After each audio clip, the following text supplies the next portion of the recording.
students. So I'm going to introduce you to a really cool website called The Scale of the Universe.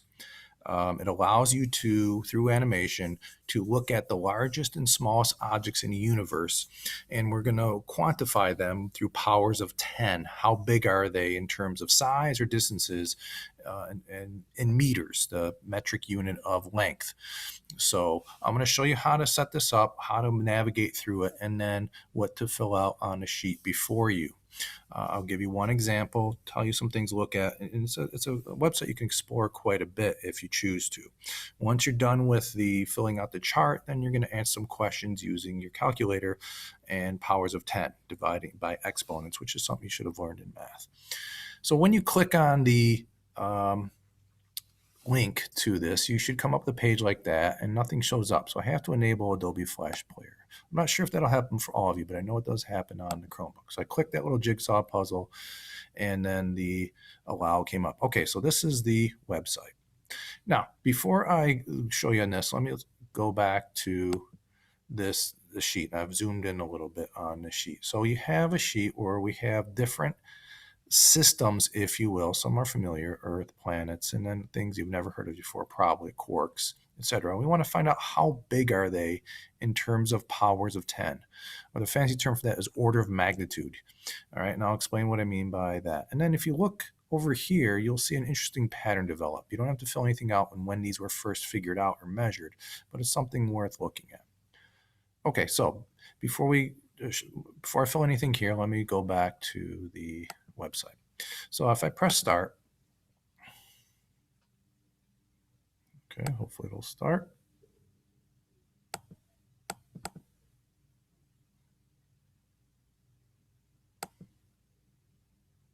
Okay, so here we go. I don't know what happened with the delay there. The default setting that comes up is the everyday scale. You see a giant earthworm, a person, some birds, a ball, a weird flower. And what I want you to take note, and this is one of the key things, is this power of 10 down here. So these are all objects that are roughly 10 to the 0th meters. Hopefully remember 10 to the 0th is 1 meter. So these are all objects that are roughly 1 meter. So I can zoom in and zoom out. So I'm going to choose to zoom in to smaller and smaller. And you'll see that the exponent gets negative. So 10 to the negative 1.2 is the same as 1 over 10 to the 1, or 1/10 of a meter. Okay, and so I see we got small objects. Now, if I want the everyday scale of the universe, which is right in the smack middle of your sheet, I want things that I can basically see with the naked eye. So I can see pennies, I can see seeds, I can see ants. So I'm getting to about the small as we can really see down here. And if I click on duckweed, it gives me an interesting little blurb. This is the smallest falling plant on the planet. So I'm getting to roughly as far as I can go without needing a microscope. And I see that this power is 10 to the negative 2.7.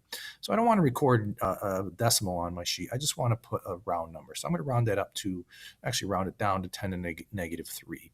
So if I go to the sheet here where it says everyday sizes, I'm going to put a range now. I'm not just going to put one value. So every day it's negative 3, right? And then I'm going to put a dash, and then I'm going to find a bigger scale. What's the largest scale that would be considered every day? So now I'm going to zoom out. Whoops, gotta get the. And I'm just using this. So I'm going back for the zooming out. Okay, now I've gone out. I see oak trees, I got whales. So those are pretty big things that are everyday life. They're part of the earth. So are there other things that are bigger? Oh yeah, airplanes, Statue of Liberty. So these are still everyday objects. All right, so now I'm starting to get, all right, if buildings and that, I don't want to go to like country size or state sizes. So I'll say everyday objects, here's a factory, is roughly 10 to the 3. So if I go here, then I'll put a 3 there. Sorry. Notice I'm not putting the 10 there. It's always assumed to be to the 10 to some power. So everyday objects are negative 3 to 3. So that's 6 orders of magnitude, from 1,000th of a meter to 1,000 meters. Those are all the objects we see in everyday life. So what you're going to do then for the rest of this is simply zoom in to get these values and zoom out to get the larger astronomical sizes. And for some, it's not so obvious. Like the extent of our solar system, you're going to look for a little object called the Oort cloud. It's easy to scroll right past it, so pay careful attention of it. But you know it's got to be bigger than this number here and smaller than this number here. And I'm going to add it, even though it doesn't show up here. I'm going to put a specific type of star or name of a star to look for that tells you we are to the closest star to our own sun.